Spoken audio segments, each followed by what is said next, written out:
I sensed the exact moment he crossed a boundary, because something inside me went still, an abrupt, crystalline quiet that didn't match the roar of the fundraiser around us. The hall glittered with stage lights, expensive perfume, and people pretending to matter. But in my mind, everything dimmed to a cold, precise silence. Elias leaned in with the polished grin he used on board members and donors. "Hey, Mira, just do me a favor and don't make things awkward tonight, okay? And I'm putting you at one of the tables in the back. It's better for appearances. Dana has to sit next to me during the presentation." Dana, his office confidant, the one he insisted was basically like a sister. He said it teasingly, but his eyes carried no humor, only expectation, the kind he assumed I would accept without question.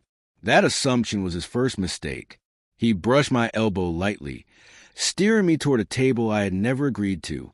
"That one," he murmured, pointing to a chair half hidden behind a decorative column. Like I was some detail he hoped no one would notice. I didn't move. He didn't notice I hadn't followed. He was already walking away, already switching on that curated persona he used in rooms like this. I watched him greet Dana, watched her lean in too close, watched him not correct it. The silence inside me cracked open wider. Something in me exhaled for the last time. The chandeliers felt harsh, the air artificial, the chatter rehearsed. I stood still while everyone else played their parts with glossy charm and empty words.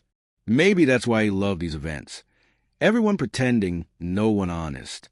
Across the room, I saw the director shake his hand, saw Dana smooth the chair beside him, heard Elias laugh too eagerly at her joke, a laugh he used to save for me.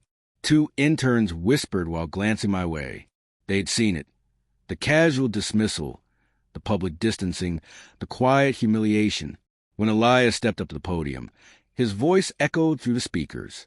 "I want to thank my incredible team, especially Dana. She's been my anchor through this whole process." Anchor, a word he'd never used for me. Not once. The crowd clapped. I stepped out. Not because I wasn't hurting, though I was. Not because anger wasn't simmering, though it was. I walked out because something sharp and clear finally aligned inside me. A decision forming without effort. Outside, the night air cut clean against my face. For the first time in months, my chest felt spacious. I thought of all the subtle jabs, the shrugged-off comments, the selective affection that kept me half-fed and obedient. None of them devastating on their own, but together, enough to hollow a person out. Tonight had been the final cut. I didn't call him, didn't text, didn't wait for him to notice my absence. I just walked home, every step sharpening a clarity I didn't even know I'd been craving. People imagine revenge as shouting, chaos, dramatic scenes. It's not. Real revenge is withdrawal. It's silence. It's letting someone sit with the sound of their own choices. At home, I placed my phone face down and sat in the dark. The messages started hours later. First one, light teasing. "Mira, you just vanished, LOL. Where'd you go?" Second, annoyed. "Seriously, what's your problem?" Third, defensive. "You're blowing things out of proportion." Fourth, cracking. "I didn't mean it like that. You're taking it wrong." Fifth, fearful. "Please don't just leave me like this." Sixth, guilt-heavy. "I'm sorry, okay? Can we talk?" Seventh, breaking. "Mira, I'm scared. Please answer." Eighth, raw. "I messed up. I know I did. Please come home." Ninth, quiet, trembling. "I don't want Dana. I want you. Please don't disappear." I listened to each one exactly once, not to reopen the wound, but to observe the shift from arrogance to realization. Still, I didn't reply. When he finally came home, tear-streaked and shaky, I didn't stand. I didn't yell. I didn't even raise my voice. I just said, "Sit down." He froze in the doorway, then obeyed like someone bracing for impact. "You asked me not to embarrass you," I said evenly, "and then you try to hide me like a problem. You replace me, publicly, for optics." He inhaled sharply about to speak, but I lifted a hand, slow, controlled.